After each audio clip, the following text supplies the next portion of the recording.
kasih. Berikan kemenangan ini kepada anak-anak muda di tempat ini. Berikan tujuanmu Tuhan Yesus. Nyatakan isi hatimu Tuhan. Mampukan hambamu berkata-kata dengan bahasa yang sederhana. Supaya nama Tuhan yang dipermuliakan. Tuhan berkati umatmu di tempat ini. Dalam nama Tuhan Yesus Kristus. Semua yang percaya dan siap diberkati Tuhan sama-sama katakan. Amin. Amin. Shalom. Siapa yang diberkati Tuhan? Silakan duduk kembali saudara. Saudara, hari ini kita akan belajar satu kebenaran firman Tuhan. Bahwa hidup itu adalah sebuah misi. Life is a mission. Saudaraku, kalau saudara nggak mengerti kebenaran ini, maka hidupmu seperti layangan yang putus, yang nggak tahu diombang-ambingkan kemana, sulala, lihat ya ke kiri, ke kanan, you have no purpose. Ya. Mark Twain berkata begini, ada dua hari penting dalam hidup manusia, the day you are born and the day you find out why. Hari di mana engkau dilahirkan dan hari di mana engkau menemukan tujuannya. Nah, hari ini di dalam beberapa menit ke depan saya berdoa supaya setiap anak-anak muda di tempat ini mengerti dan memahami, menangkap pesan Tuhan bahwa hidupmu seberapa buruk sekalipun, life is a mission, ada tujuan, dan bagaimana cara Tuhan bergerak menuntun saudara dan saya. Terkadang mungkin hal-hal sederhana, gitu ya. Tapi life is a mission. Saudaraku, ada satu buku, judulnya begini, The Last Hero of the Titanic. Pahlawan terakhir daripada Titanic. Pada waktu kapal Titanic itu berlayar dari Inggris Raya menuju ke New York. Di tengah perjalanan, kapal itu tersobek oleh puncak gunung es. Akhirnya badan kapal itu robek dan kapal itu mulai tenggelam. Saudaraku, semua orang-orang diberikan, yang perempuan dan orang-orang tua diberikan yang namanya jaket pelampung dan ban pelampung. Ada seorang namanya John Harper. Dia menerima karena usianya sudah cukup tua. Dia menerima ban pelampung ini. Dalam keadaan hiruk pikuk, semua orang panik. John Harper mulai menguatkan orang-orang yang sedang mendekati ajalnya. John Harper berkata begini, do you know where you're going? Tahukah engkau kalau kemana engkau pergi? Kalau hari ini adalah hari terakhir engkau hidup, do you know where you're going? Kemana engkau akan pergi? Dan banyak orang nggak tahu, saya takut. Lalu John Harper menguatkan mereka, gak usah takut. Hidupmu berharga di hadapan Tuhan. Tuhan sudah mati bagimu. Ada satu anak muda, dalam keadaan panik, ketakutan. John Harper berkata, do you know where you're going if you die? I don't know.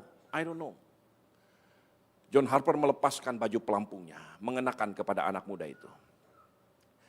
Dan dia berkata, I know where I'm going. Aku tahu kemana aku pergi. Maka lebih baik kamu yang pakai baju pelampung ini. Lalu John Harper menyempatkan diri untuk berdoa dan mengatakan, Jesus loves you. Tuhan mengasihimu. Kemudian dengan beberapa kata-kata yang memberi semangat, anak muda ini bertanya, siapa namamu? My name is John Harper. Saudaraku, singkat cerita, anak muda ini berhasil selamat.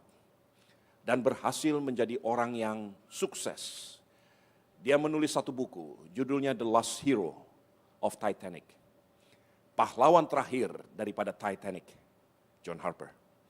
Saudaraku, orang yang tahu tujuan hidupnya, orang yang tahu untuk misi apa dia hidup, dia akan menghadapi segala perkara dengan tenang. Saudara tidak akan mudah dikecewakan, akan banyak perkara yang akan mengecewakan saudara. Tetapi saudara tidak bisa diombang-ambingkan, because you know where you're going. Hari ini untuk beberapa menit ke depan saya berdoa supaya setiap pribadi di tempat ini mengerti betul tujuan hidupmu. Saya ingin ajak saudara untuk melihat satu kebenaran firman Tuhan. Amsal 16 ayat 25, silakan.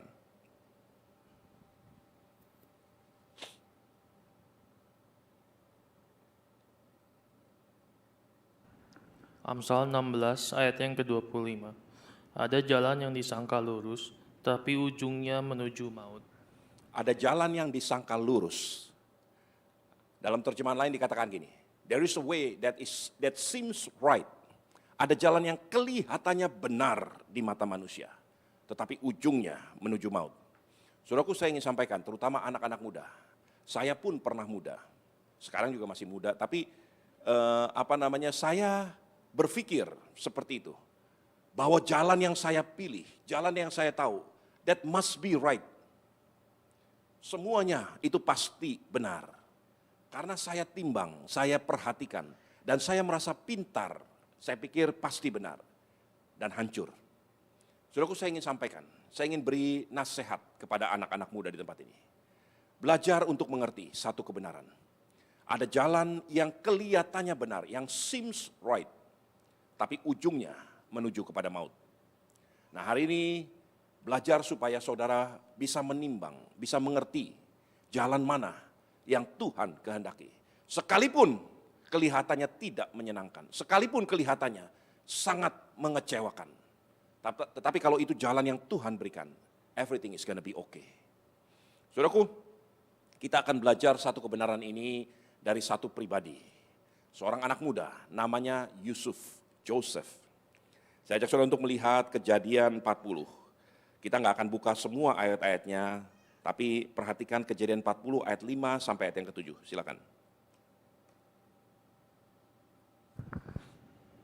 Kejadian 40 ayat yang ke-5. Pada suatu kali bermimpilah mereka keduanya, baik juru minuman maupun juru roti Raja Mesir, yang ditahan dalam penjara itu. Masing-masing ada mimpinya pada suatu malam juga, dan mimpi masing-masing itu ada artinya sendiri. Ketiga, pada waktu pagi Yusuf datang kepada mereka, segera dilihatnya bahwa mereka bersusah hati. Lalu ia bertanya kepada pegawai-pegawai istana Firaun yang ditahan bersama-sama dengan dia dalam rumah tuannya itu, "Mengapakah hari ini mukamu semuram itu?" Amin. Saudaraku, pertanyaan Yusuf ini adalah pertanyaan yang gak masuk akal menurut saya. Bagaimana tidak? Dia melihat dua orang, mukanya muram. Di mana dua orang itu? Di pagi hari. Dan dia melihat dua orang itu ada di dalam penjara bersama-sama dengan Yusuf. Di penjara bawah tanah, menunggu eksekusi mati. Dan Yusuf di pagi hari berkata kepada dua orang itu, "Mengapa mukamu muram hari ini?" Saudaraku, saya beberapa kali ke kantor pagi hari. Ketika saya sampai di kantor, seringkali kadang-kadang saya sampai pagi-pagi. Kalau saya sampai di kantor pagi-pagi, saya masih melihat office boy baru datang, ini baru datang dan sebagainya. Mereka datang lebih dulu, wajah mereka muram. Kenapa muram? Saya bisa mengerti karena ini pagi hari. Mungkin hujan lebat, mereka harus naik angkot, turun angkot, naik kereta, turun kereta. Lalu naik ojek dan sebagainya. Dari Bekasi, dari Cikarang, pergi ke Puri. Mereka stres di perjalanan. Jadi muka mereka muram, muka mereka stres. Begitu sampai di kantor. Karena mereka harus bangun pagi-pagi betul. Saya nggak tahu mereka jam berapa dari rumahnya. Mungkin jam 4 pagi atau setengah 5 pagi. Stres di jalan gitu ya. Ketika mereka sampai di kantor, saya nggak bertanya, "Kenapa mukamu muram?" Karena nggak tahu diri kalau saya bertanya begitu. Pastilah mukanya muram karena stres di jalan. Apalagi hari hujan. Celananya basah kena hujan. Ada beberapa orang office boy yang datang selalu dengan bawa ransel. Kalau hujan dia sampai di kantor dia ganti pakaiannya. Pulang nanti dia ganti lagi pakaian yang untuk hujan-hujanan. Saudaraku, orang bisa stres. Orang bisa muram wajahnya. Itu di dunia bebas. Bukan di dalam penjara.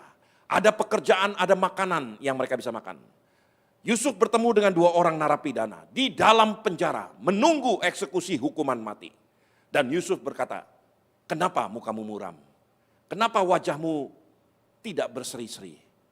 Pertanyaan seperti apa yang Yusuf tanyakan ini? Bukankah memang pantas mukanya tidak berseri-seri? Karena mereka di dalam penjara, menunggu waktu untuk dieksekusi. Saya berpikir seperti itu. Tetapi kemudian setelah saya perhatikan, barulah saya paham. Bedanya, karena Yusuf adalah a man with a mission. A man of purpose. Orang yang tahu tujuannya. Orang yang tahu hidupnya adalah sebuah misi. Dua orang ini tidak mengerti bahwa hidupnya adalah sebuah misi. Bagaimana saya tahu persis seperti itu? Yusuf hidup dan mengalami yang namanya no good deed go unpunished. Saudara pernah mendengar kalimat seperti itu? Tidak ada perbuatan baik yang tidak dihukum. Harusnya semua perbuatan jahat, semua perbuatan yang buruk pasti dihukum. Tetapi bagi Yusuf, dia menemukan satu perkara dalam hidupnya. No good deeds go unpunished. Tidak ada perbuatan baik yang tidak mendapatkan hukuman. Pada waktu satu sore, Yusuf masih umur belasan tahun, dipanggil oleh papahnya Yakub. Yusuf, sini, bawa bekal makanan untuk saudara-saudaramu yang sedang mengembalakan kambing domba. Bawa dan lihat bagaimana keadaan mereka. Yusuf memikul bekal untuk 11 saudara-saudaranya laki-laki. Bawa makan siang buat mereka. Yusuf pergi. Dan karena dia taat kepada papahnya, karena dia mendengarkan perkataan papahnya, karena dia menghormati papahnya. Sudah tahu apa yang terjadi? Yusuf dijual sebagai budak. Itulah hari Yusuf diambil oleh saudara-saudaranya, dibuang ke dalam sumur kering. Kemudian dijual sebagai budak di tanah Mesir. No good deed go unpunished. Tidak ada satu perbuatan baik yang tidak berdampak kepada hukuman. Kemudian dia menjadi narapidana di dalam penjara. Ketika dia di dalam penjara, Yusuf bertemu, setelah dia dijadikan budak, Yusuf bertemu bekerja di keluarga yang namanya Potifar. Keluarga orang kaya, Yusuf dipercayakan oleh keluarga Potifar. Diberi semua wewenang. Satu kali Yusuf digoda oleh istri Potifar. Dan Yusuf berkata, bagaimana mungkin aku berbuat dosa seperti ini? Apa yang tuanku Potifar percayakan kepadaku, tidak ada lagi yang lebih tinggi di tempat ini kecuali Tuhan. Bagaimana mungkin aku mengkhianati kepercayaan tuanku Potifar? Semua dipercayakan kepadaku kecuali engkau, karena engkau istrinya. Yusuf berkata benar, Yusuf berkata dengan jujur, Yusuf berkata dengan murni. No good deed go unpunished. Tidak ada perbuatan baik yang tidak ada hukumannya. Bagi Yusuf kemudian difitnah, dijebloskan dari budak, dijebloskan ke dalam penjara. Di penjara dia bertemu dengan dua orang narapidana yang muram mukanya. Kemudian Yusuf berkata, apa yang membuat engkau muram? Aku bermimpi begini, begitu dan sebagainya. Lalu Yusuf berkata, inilah arti mimpimu. Yusuf mulai menghibur, memberikan comfort kepada kedua orang ini. Kemudian Yusuf berkata begini, kalau nanti kamu dikeluarkan, kalau nanti kamu dibebaskan, jangan lupakan aku. Tapi bagi Yusuf, no good deed go unpunished. Yusuf dilupakan, diabaikan selama 2 tahun lebih. Semua perbuatan baik Yusuf, dari awal mula ternyata membawa dia ke dalam malapetaka. Namun sekalipun demikian, Yusuf itu a man of purpose. Yusuf itu satu manusia yang tahu tujuannya. Bagaimana saya bisa yakin bahwa Yusuf adalah pribadi yang tahu bahwa hidupnya is a mission. Perhatikan, ketika Yusuf akhirnya dipertemukan kembali dengan saudara-saudaranya. Yusuf membuka diri. Ini aku Yusuf saudaramu yang kamu jual ke tanah Mesir. Aku telah berhasil di sini. Yusuf sekarang menjadi penguasa di Mesir. Dia mempunyai otoritas untuk menghukum, membunuh orang-orang yang dianggapnya jahat. Tetapi Yusuf tidak melakukan itu kepada saudara-saudaranya. Dia tidak hold grudges, dia tidak menyimpan akar pahit, kekecewaan kepada saudara-saudaranya. Yusuf memperhatikan hidup saudara-saudaranya. Dan Yusuf membuka diri, inilah aku. Aku saudaramu Yusuf. Saudaraku, tahun 1990, saya pulang ke Indonesia.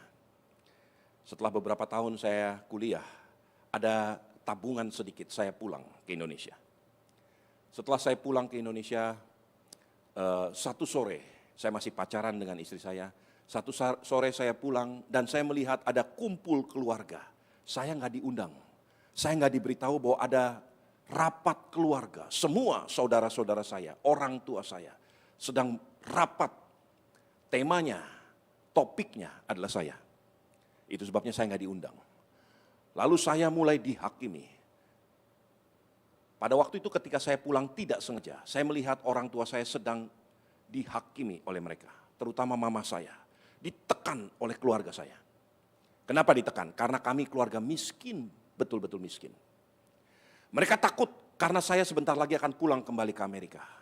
Beasiswa sudah habis, kalau saya nggak dapat pekerjaan di sana, maka semua uang akan dihabiskan untuk membiayai saya. Sampai mama saya sumpah, nggak akan seperti itu. Saudara yang lain nggak akan ditelantarkan. Saya terpaksa harus mengembalikan uang yang dulu kakak-kakak saya berikan kepada saya. Saudaraku, sebagai anak muda, sebagai manusia biasa, saya kecewa. Kenapa dia lakukan seperti ini? Kenapa saudara-saudara saya berbuat seperti itu kepada saya? Mama saya berkata, jangan simpan akar pahit. Berkati dia, berkati mereka. Saudaraku, saya tahu, dari saudara-saudara saya, ada begitu banyak yang saya topang hidupnya sampai hari ini. Yang saya bangunkan rumah, anaknya saya sekolahkan. Saudaraku, kalau saya mau belajar untuk takut akan Tuhan, belajar satu perkara, seperti Yusuf. No good deed go unpunished. Seringkali, sekalipun kau berlaku baik, engkau akan mengalami celaka. Yusuf tumbuh. Coba perhatikan satu perkara. Perhatikan Kejadian 45. Ini yang Yusuf katakan kepada saudara-saudaranya. Kejadian 45 ayat yang keempat sampai ke-8. Silakan. Kejadian 45 ayat keempat sampai ke-8. Lalu kata Yusuf kepada saudara-saudaranya itu, marilah dekat-dekat. Maka dekatlah mereka, katanya lagi, akulah Yusuf saudaramu yang kamu jual ke Mesir. Tapi sekarang janganlah bersusah hati dan jangan menyesali diri, karena kamu menjual aku ke sini, sebab untuk memelihara kehidupan Allah menyuruh aku mendahului kamu. Sebentar. Perhatikan ayat yang kelima perlahan-lahan. Ini perkataan Yusuf kepada saudara-saudaranya. Tetapi sekarang janganlah bersusah hati dan janganlah menyesali diri. Kok bisa-bisanya Yusuf yang menghibur saudara-saudaranya? Bukankah seharusnya saudara-saudaranya yang menghibur Yusuf? Oh Yusuf, kamu dicelakakan oleh kami. Kamu membuang waktu 13-15 tahun dalam penjara, dalam perbudakan.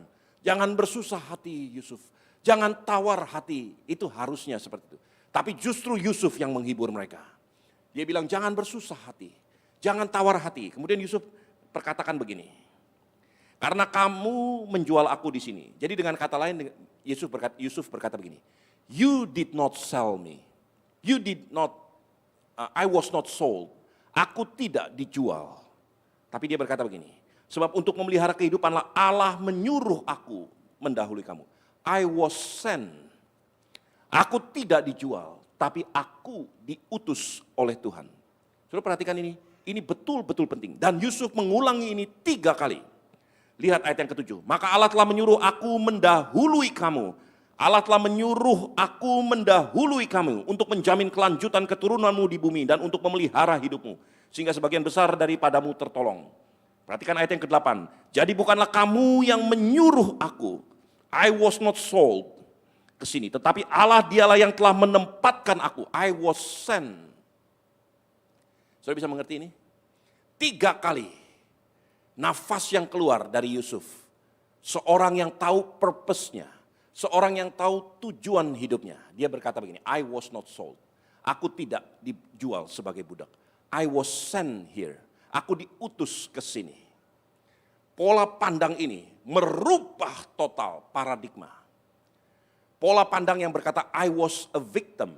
Aku adalah korban. Aku dijual sebagai budak. Maka hidupmu akan dibayang-bayangi pengasihan akan diri sendiri. Engkau akan dibayang-bayangi oleh kekecewaan, oleh rasa pahit. Karena apa? Mentalmu berkata, I was sold as a slave. Aku dibuang, aku dijual sebagai budak. Tapi Yusuf tidak mau menerima pernyataan itu. Dia berkata kepada saudara-saudaranya, I was not sold. Aku tidak dijual. Aku tidak dijadikan budak di tempat ini. I was sent to be here. Aku dikirim Tuhan ke tempat ini. melihara satu bangsa, dan sebagainya, dan sebagainya. Saudaraku, prinsip kebenaran ini harus saudara tangkap betul-betul. Karena kalau saudara menangkap prinsip kebenaran ini, sekalipun hidupmu mengalami jatuh bangun, mengalami perkara-perkara yang tidak menyenangkan, you will smile to face tomorrow. Because he lives, I can face tomorrow. Because he lives, all thing is done. Saudaraku, ada waktu-waktunya saya mengalami perkara-perkara yang sangat mengecewakan. Saya bekerja di satu restoran di Guntersville, Alabama. Saya dicaci maki karena saya melakukan kesalahan. Sampai hari ini tangan saya yang kiri ini ada, kalau sudah perhatikan, ada bekas luka bakar. Karena saya mengambil sup dan kemudian sup itu tumpah ke tangan saya, luka bakar. Saudaraku, dalam keadaan sakit, dalam keadaan perih karena luka bakar, saya tetap harus bekerja, saya tetap harus melayani with a smile on my face. Oh, good evening. Mau makan apa? Gitu ya. Sekalipun tangan saya sakit karena luka bakar. Belum lagi selesai ini, supnya harus saya ganti. Bos berkata, kamu harus bayar. Dia marah-marahin saya.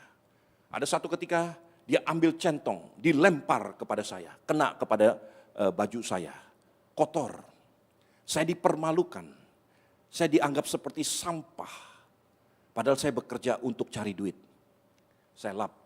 Kalau saya marah kepada bos, besok saya akan dipecat. Karena saya butuh uang, saya stay cool. Oh, it's okay. Hati saya bergejolak sebagai anak muda, dipermalukan, dihianati seperti itu. Saya pulang dalam keadaan sangat kecewa, air mata menetes. Saya pikir kalau saya di rumah, saya nggak akan pernah diperlakukan seperti ini. Semiskin-miskinnya papa mama, saya tetap akan dihargai sebagai manusia. Saya pulang jam 1 pagi, selesai restoran tutup, saya bersih-bersih. Saya pulang dari Guntersville menuju ke Jacksonville. Perjalanan 1,5 jam. Saya nyalakan radio. Begitu saya setel radio, tiba-tiba lagu ini muncul. Because he lives, I can face tomorrow. Because he lives, all fear is gone. Sebab dia hidup, aku bisa melihat hari esok. Sebab dia hidup, semua rasa takut itu hilang. Saudaraku, saya ingin sampaikan, a man with a purpose tidak akan bersungut-sungut. A person with a purpose, with a mission, dia tidak akan menyalahkan kiri, menyalahkan kanan. Dia akan hadapi hari esok dengan teguh, dengan semangat. Saya nggak tahu apa yang akan terjadi dengan saya. Saya pikir saya jauh-jauh dari Indonesia hanya sekedar menjadi kuli. Tapi I know, ini hanya sementara. Berkali-kali sebagai anak muda saya diingatkan apa yang terjadi dengan Yusuf. Saudaraku, saya mengucap syukur dalam hal ini. Yusuf berkata kepada saudara-saudaranya, I was not sold by you. Aku tidak dijual ke tempat ini. I was not sold as a slave. Aku tidak pernah dijual sebagai budak di sini. I was sent by God. Pola pikir ini merubah total paradigma manusia. Apapun yang dihadapi oleh Yusuf, dia berkata, dia percaya, I was not sold by you. I was sent by God. Aku tidak pernah dijual sebagai budak. Aku dikirim oleh Tuhan. Dia hadapi hari-harinya, kekecewaannya, penderitaannya dengan mengucap syukur. Seringkali ketika saudara diperhadapkan dengan kekecewaan, di situ Tuhan akan bicara. Satu pagi saya datang ke kantor, istri saya pada waktu itu nyiapin makanan untuk makan siang di kantor. Ada makan siang, ada nasinya, ini itu, ada buah, ada apel dan satu pisang. Saya bawa sebagai bekal makan siang di kantor. Begitu saya tiba di kantor, kemudian saya dapat telepon dari bos di Karawaci. Dan dia katakan, Steven, kamu datang ke Karawaci jam 11.30.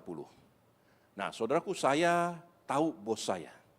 Kalau saya dipanggil jam 11.30, saya akan beruntung kalau 2 jam setelah itu baru saya bisa masuk menghadap dia. Bisa kadang-kadang 3 jam, kadang-kadang lebih untuk perkara yang sederhana.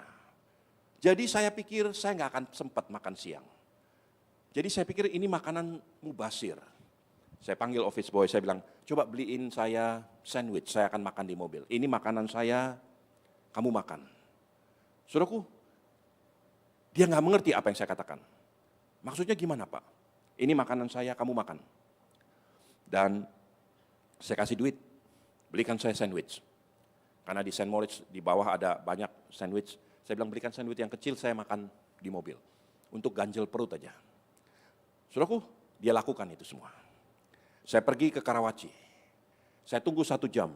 Kemudian sekretaris bos berkata begini, wah ternyata nggak bisa. Bos harus dipanggil menghadap kepada satu pejabat. Jadi mungkin nanti di reschedule aja. Entah besok, entah lusa, atau minggu depan. Saudaraku, udah hampir jam 12:30. Jadi saya pulang, balik lagi ke kantor. Begitu saya balik ke kantor, perut lapar, makanan sudah dimakan oleh office boy. Saya cuma makan sandwich yang kecil.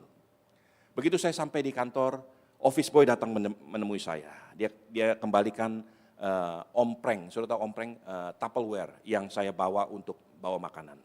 Sudah dicuci bersih, dia kembalikan ke saya.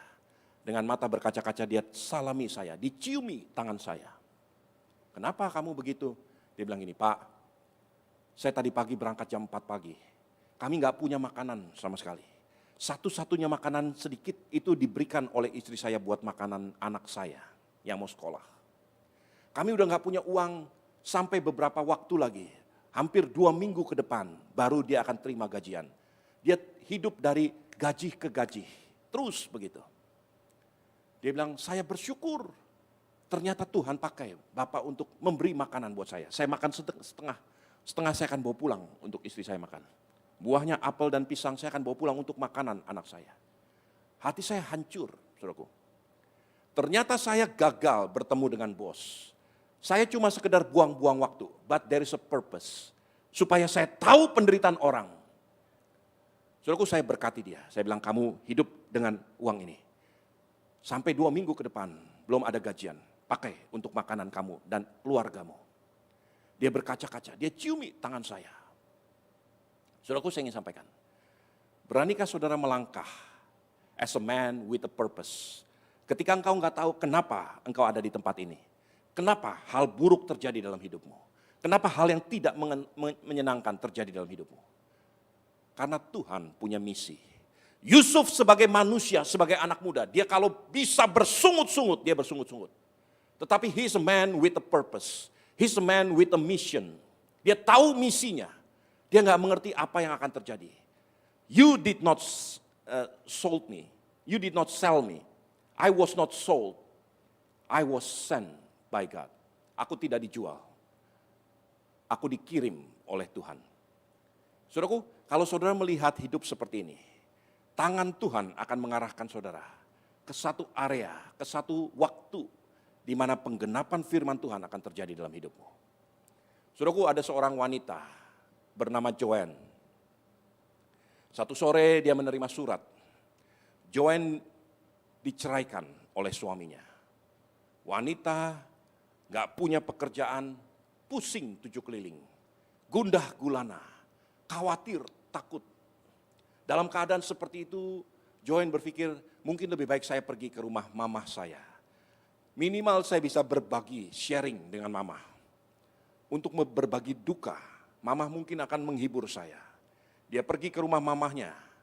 Di perjalanan dia mampir ke pom bensin di mana dia biasa membeli bensin di situ. Ketika dia membeli bensin, mengisi bensin, petugas yang mengisi bensin, orangnya tinggi 1,2 meter. Kakinya seperti huruf X, begini. Dia bersihkan kaca mobil, dia isi bensinnya. Matanya terus melihat kepada foto di windshield daripada mobilnya Joanne. Ada foto laki-laki di situ. Orang ini terus memperhatikan. Karena terus dilihatin begini, Joanne merasa nggak nyaman. Dia buka pintu jendela. Dia katakan, kenapa kamu melihat-lihat foto ini? Orang ini yang kakinya X berkata gini, siapa pria di situ? Apa urusanmu? Kenapa kamu tanya-tanya? Saya sudah 2 tahun, dia katakan, tidak melihat pria ini. Pria ini setiap kali datang mengisi bensin, dia selalu tersenyum dan berkata good morning, good afternoon, good evening. Dia selalu dengan ramah. Dan kemudian satu ketika pria yang mengisi bensin yang kakinya seperti X ini hendak bunuh diri. Pria dalam mobil itu berkata, hidupmu berarti di hadapan Tuhan. Do you know that? Tahukah engkau bahwa hidupmu berharga di mata Tuhan? Perkataan pria itu mengiang-ngiang terus seumur hidup dia. Setiap kali dia susah atau hendak putus asa, dia teringat perkataan pria itu. Siapa pria ini? Joan meneteskan air mata dan Joan berkata, itu papa saya. Dia sudah meninggal 2 tahun yang lalu. Wah, luar biasa. Papahmu menjadi berkat buat saya. Papahmu adalah pahlawan luar biasa bagi saya. Dia sudah mati 2 tahun yang lalu. Tetapi nama harumnya, karakternya yang luar biasa masih berbicara keras bahkan setelah 2 tahun meninggal. Saudaraku, saya ingin sampaikan. A man with a purpose, orang yang punya misi dalam hidupnya. Sekalipun kau sudah mati, nama harummu, kebajikanmu akan terus terngiang-ngiang. Karena hidupmu membawa dampak bagi orang lain. Bukankah gereja ini mempunyai visi dan misi? Menjadi gereja yang mengasihi Tuhan Yesus dan sesama. Mempersiapkan jemaat yang kudus, penuh belas kasihan dan berdampak. Tugas saya sebagai gembala adalah terus memoles saudara. Supaya saudara terus dipimpin, dituntun mencapai visi misi ini. Karena saudara akan menemukan hidupmu berarti di hadapan Tuhan. Hanya kalau saudara menemukan, engkau memahami visi misi ini. Hidupmu akan berdampak. Sekalipun sudah lama mati, tapi hidupmu akan berdampak. Saudaraku,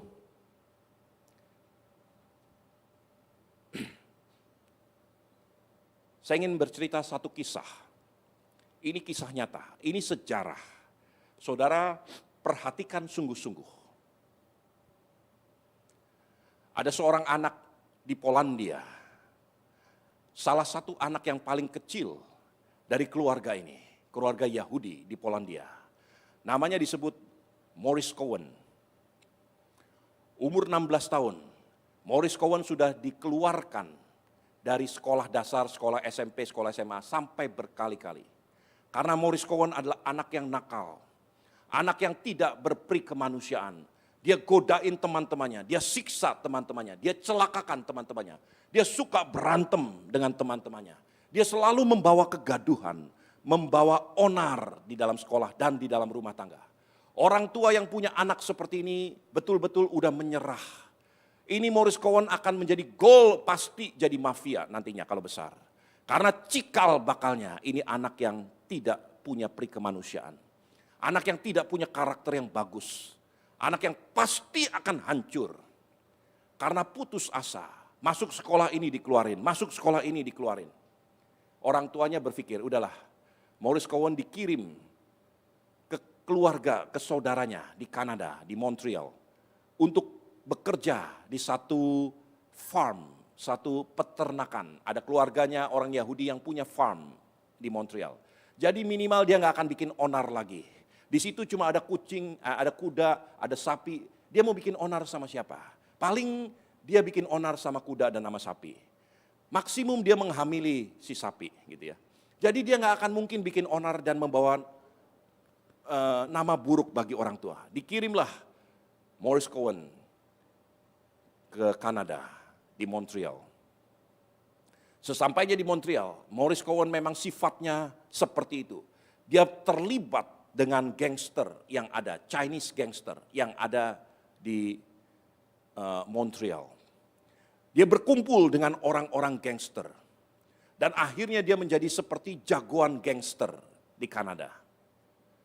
Dia makan Chinese food seperti orang Chinese. Dia minum Chinese sake seperti orang Chinese.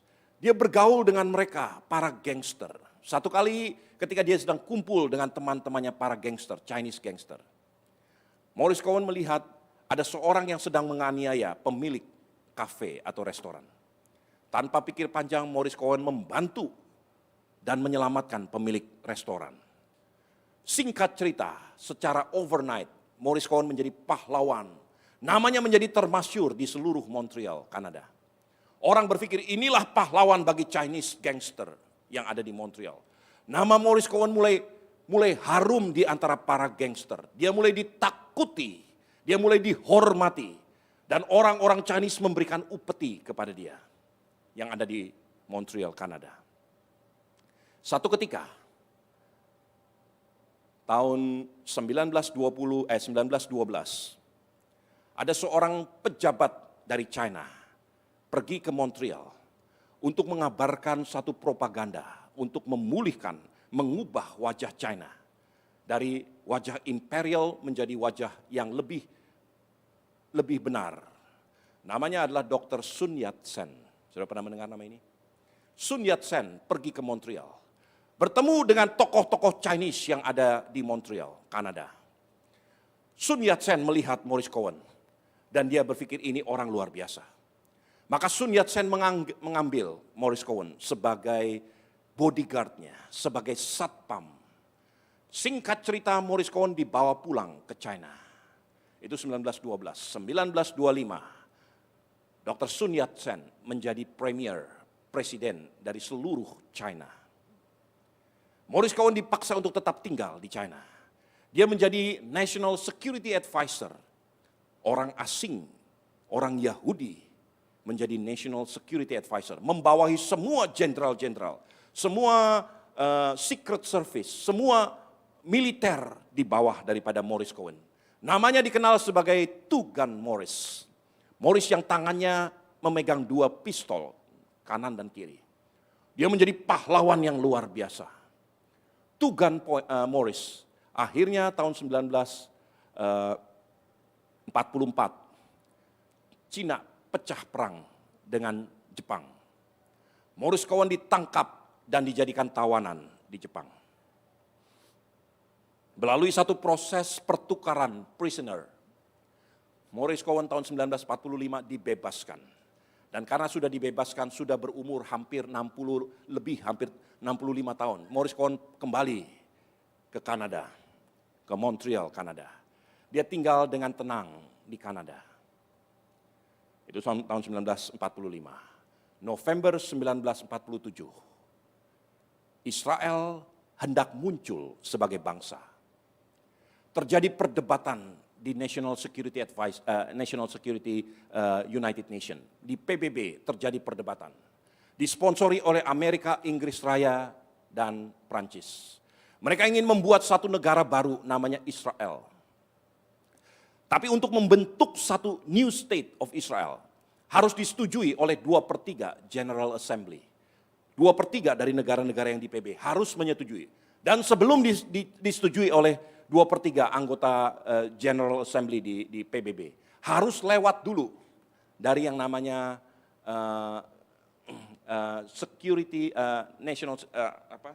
Dewan Keamanan PBB. Nah, di Dewan Keamanan hanya ada beberapa negara.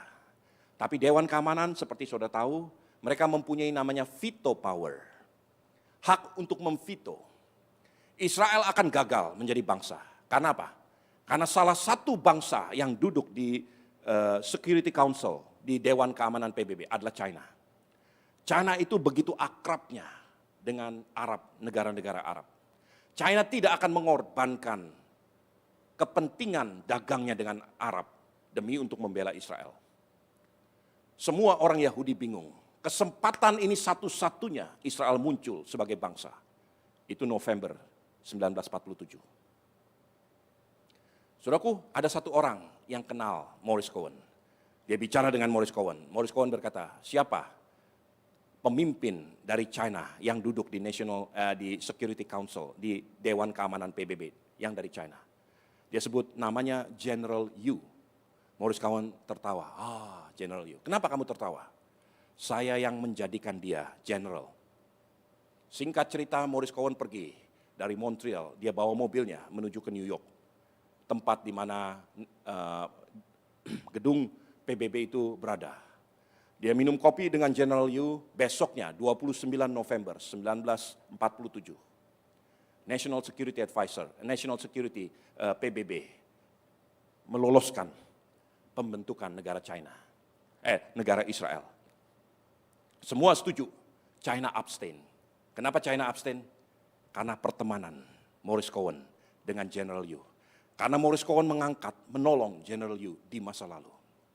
Kemudian pada akhir November 1947 melalui resolusi 181 General Assembly lebih dari 2/3 meluluskan Israel sebagai bangsa berdiri, disahkan oleh PBB.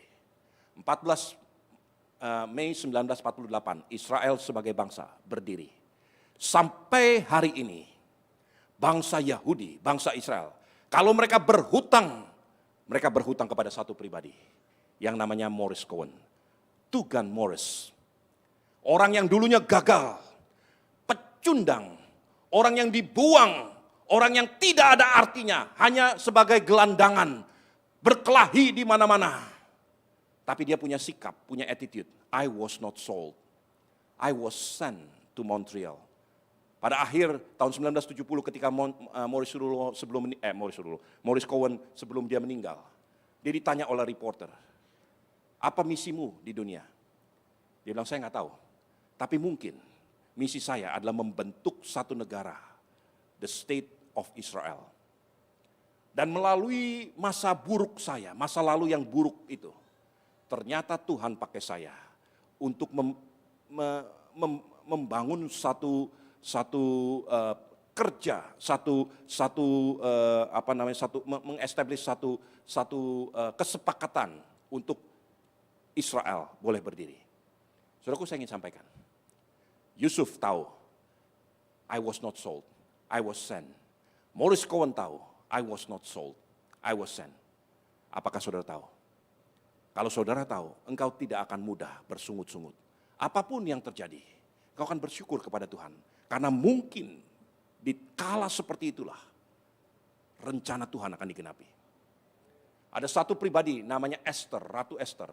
Di kitab Esther 4, ketika Esther sedang mengalami tekanan begitu rupa, Mordekai, ayah angkat daripada Esther, berkata gini, Esther, jangan lupa, tapi mungkin untuk kesempatan yang satu inilah, engkau menjadi ratu di tanah Persia.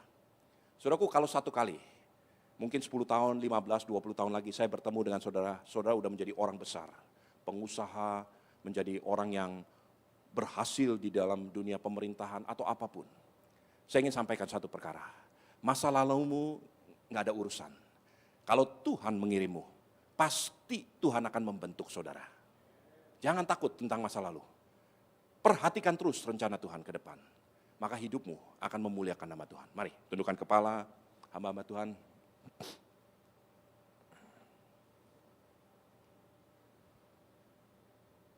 Haleluya.